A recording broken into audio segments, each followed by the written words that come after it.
2025 A level කරන ඔයාලා මේ මාසේ කොහොමද හරියටම ප්ලෑන් කරගන්නේ කියන එක මත ඔයාලගේ රිසල්ට් එක අනිවාර්යයෙන්ම තීරණය වෙනවා. ඉතින් කොමර්ස් ස්ට්‍රීම් එකේ එලෙවල් කරන ඔයාලට මේ මාසේ කොහොමද හරියටම අපි මැනේජ් කරගන්නේ කියන එක ගැන අද කතා කරමු. ඉතින් මගේ නම සම්මාදි වසුන්දරා 2022 කොමර්ස් ස්ට්‍රීම් එකේ ගම්පහ දිස්ත්‍රික් 18 වගේම අයිලන්ඩ් රෑන්ක් එක 122. ඉතින් මගේ එක්ස්පීරියන්ස් එකත් එක්ක ඔයාලා කොහොමද මේ මාසේ හරියටම මැනේජ් කරගන්න ඕනේ කියලා තමයි අද මේ වීඩියෝ එක.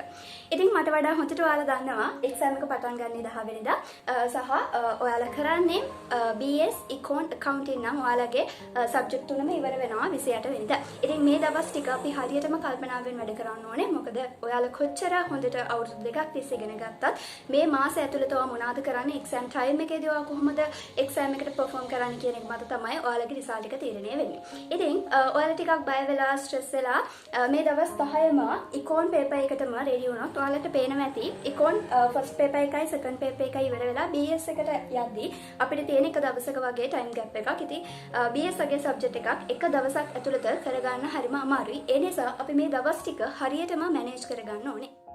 ඉතින් මේ මගේ විදිහ ඔයාලට මේක ගැලපෙන්නේ නැහැ වගේ හිතනවා නම් ඔයාලගේ විදිහට මේක වෙනස් කරගන්න ඕවරෝල් මම අයිඩියා එකක් විතරයි දෙන්නේ. මොකද අපිට මේ සබ්ජෙක්ට් තුනම එක හා සමානව වැදගත්. හරි. මෙහෙමයි මම හිතනවා ඔයාලා දැනටමත් ඔයාලගේ තියරි කවර් කරගෙන රිවිෂන් කවර් කරගෙන පාස් පේපර්ස් ඔක්කොම කරලා ඇති කියලා. මේ මාසේ තියෙන්නේ ඔයාලට කරපු දේවල් මතක් කරන්න සහ එක්සෑම් එක වෙනුවෙන් මහන්සි වෙන්න. ඉතින් ඔන්න මම කියනවා පළවෙනි දවස් තුනේ ඔයාලා කරන්න ළමයි Econ second paper එකට ready වෙන්න. මොකද first paper එක ඉවර වෙලා ගෙදර ඇවිල්ලා ඒ තියෙන time එක විතරයි ඔයාලට තියෙන්නේ second paper එකට ready වෙන්න. ඒ නිසා පළවෙනි දවස් තුනේ 1 2 3 කියන මේ දවස් තුනේ Econ second paper එකට ready වෙන්න.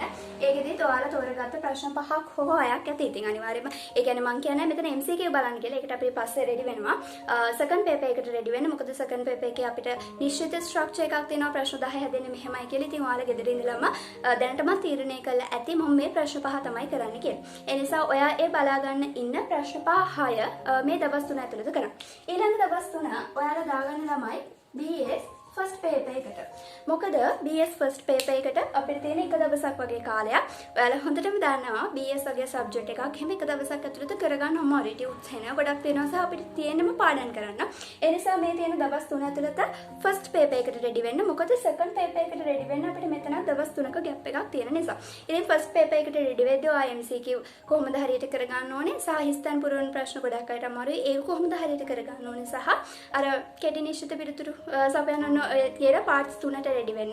ළමයි ඒකට හිස්තැන් පුරවන ප්‍රශ්න 500 සහ මේ පාඩමෙන් පාඩමට MCQ 350ක් තියෙන PDF එකක් තියෙනවා. පහලින් ඩවුන්ලෝඩ් කරගෙන ඒක කරන්න.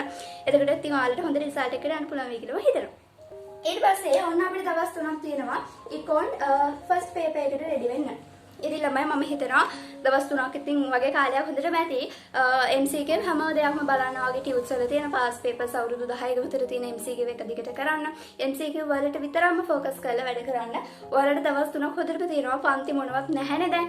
ඉතින් මේ පැය 24ක් තියෙනවා පැය 24න් පැය 15ක් හරි අරගෙන කොහොම හරි MCQ paper එකට ready වෙන්න දවස් 3ක් හොඳටම ඇති. ඊට පස්සේ යනවා කරලාවා ෆස්ට් පේපර් එක දැනටමත් ඉවරයි. ඔන්න එක සබ්ජෙක්ට් එකක් දැනට එක සබ්ජෙක්ට් ගන්න වෙන්නේ. එක සබ්ජෙක්ට් එක පාර්ට් එකක් දැනටමත් ඉවරයි. ඊට පස්සේ ඔයාලට 11 වෙනිදාට තමයි තියෙන්නේ Econ second paper එක. ෆස්ට් පේපර් එක ලියලා ඇවිල්ලා ඔයාලට සෙකන්ඩ් පේපර් එකට රෙඩි වෙන්න තියෙන්නේ හවස් වරුව සහ රෑ වගේ මේ තියෙන කාලේ විතරයි. ඒ නිසා තමයි ළමයි කිව්වේ මේ දවස් 3 ඔයාලා හොඳටම සෙකන්ඩ් පේපර් එකට රෙඩි වෙන්න. මොකද අපිට තියෙන ටයිම් එක හරිම අඩුයි ෆස්ට් පේපර් එක ලියලා ඇවිල්ලා සෙකන්ඩ් පේපර් එකට රෙඩි වෙන්න. ඉතින් මම මෙතන මේක බලාගත්ත නිසා ඒක ගොඩාක් වැදගත් වෙයි සෙකන්ඩ් පේපර් එකට රෙඩි වෙන්න. ඊට පස්සේ මෙතන එක දවසක ගැප් එකක් තියෙනවා BS first paper එකට. කමක් නැහැ අපි BS first paper එකට දවස් 3ක් වගේ කාලයක් රෙඩි වුණා. ඉතින් ඒ තියෙන මහන්සියත් එක්ක ඒක කරපු දේවල් ඔයාලට වැදගත් වෙයි මෙතන BS first paper එක හරියට ගොඩ දාගන්න. ඊට පස්සේ හොඳටම අපිට කාලයක් ඇති BS second paper එකට දවස් 3ක වගේ කාලයක් තියෙනවා. ඉතින් මම හිතන්නේ දැනටපත් ඔයාලා පාඩම් කරලා ඉවරයිනේ. ඉතින් මේ පාඩම් කරපු දේවල් මතක් කරගන්න ඉතින් දවස් 3ක් හොඳට ඇති. එතකොට අපිට දැනටම සබ්ජෙක්ට් දෙකක් ඉවරයි. මම නම් කලේ ළමයි මේ එක සබ්ජෙක්ට් එකක් ඉවර වෙච්ච ගමන් ඒ තිබුණු ටියුට්ස් ටික එහෙමම පේන්නෙම නැති තැනකින් තිබ්බා. එතන මානසික නිදහසක් දැනනවා ළමයි. ඉතින් දැනටමත් ඔයාලගේ සබ්ජෙක්ට් දෙකක් ඉවරයි 17 වෙනිදා වෙද්දි. ඊට පස්සේ ඔයාලට තියෙන හරිනම් එක සබ්ජෙක්ට් එකයි ටිකක් වැඩිපුර මහන්සි වෙන්න. මොකද මේ සාමාන්‍යයෙන් අපි සබ්ජෙක්ට් තුන ගැන වැඩි බලන්නේ ඒ වුණාට ළමයි අපිට කොමන් ජෙනරල් ටෙස්ට් එකක් තියෙනවා සහ ඉංග්‍රීසි කියන සබ්ජෙක්ට් දෙකකුත් තියෙනවා. ඒ නිසා අපි ඒකටත් රෙඩි වෙන්න ඕනේ. ඉතින් එහෙම බැලුවොත් BS second paper එක ඉවර වෙලා අපිට 1 2 3යි 4යි 5යි 6යි 7යි දවස් 7ක් තියෙනවා accounting වලට රෙඩි වෙන්න. ඉතින් මේ දවස් 7 ඔයාලා හරියට මැනේජ් කරගන්න මොන පාඩම්ද ඔයාලට අමාරු මොනවාද ඔයාලට කෙරිලා නැත්තේ කියන එක හොඳට බලාගෙන මේ දවස් 7 ඔයා first paper එකට සහ second paper එකට දෙකටම රෙඩි වෙන්න දවස් 7 හොඳටම ඇති. සහ ඉතින් මේවත් ගැනත් හොඳට බලන්න ළමයි. මොකද common general test එක පාස් වෙන්න ඕන ඔයාලට campus යන්න ඕන ලකුණු 30ක් තියෙන්න ඕනේ.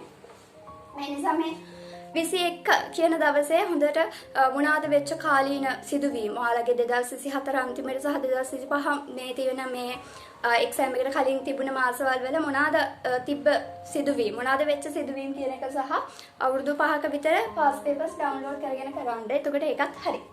ඊට පස්සේ ඉතින් ඉංග්‍රීසි නෑ එහෙම ලොකුවට බලන්න දෙයක් නෑ. මේ වෙලාවේ තියෙන එක ලියලා එන්නනේ තියෙන්නේ. එහෙම නැත්නම් ඔයාලට රෙඩි වෙන්න ඕනේ වගේ නා 23 වෙනිදාට ඒ පාස් පේපර්ස් අවුරුදු 3ක වගේ කරලා ගියා නම් හරි. ඊට පස්සේ ඉතින් accounting එකට කියන්න දෙයක් නැහැ. මොකද දවස් 7ක් තිබුණා. දවස් 7 තිස්සේ ඔයාම ඒක මැනේජ් කරගෙන කරලා ඉවරයි. එතකොට ඒකත් හරි. ඊට පස්සේ second paper එක ready වෙන්න තව දවස් දෙකක් තියෙනවා. මෙතනින් ඔයාලගේ කරදරේ ඉවරයි. මෙතනින් පස්සේ ඔයාලට තියෙන්නේ ජොලියේ ඕඩර් වැඩක් කරගෙන ඉන්න. ඉතින් මේ විදිහට තමයි පොඩි දල අදහසක් දුන්නේ කොහොමද මේක කරගන්නේ කියන එක.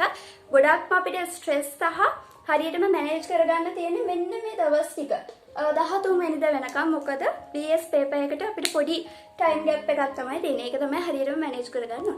ඉතින් මේ විදිහට කරන්න මේ විදිහ හරි නැත්නම් ඔයාලගේ ක්‍රමයක් යූස් කරන්න. එහෙනම් ගිහින් එන්න. බයි බයි. ජය වේවා.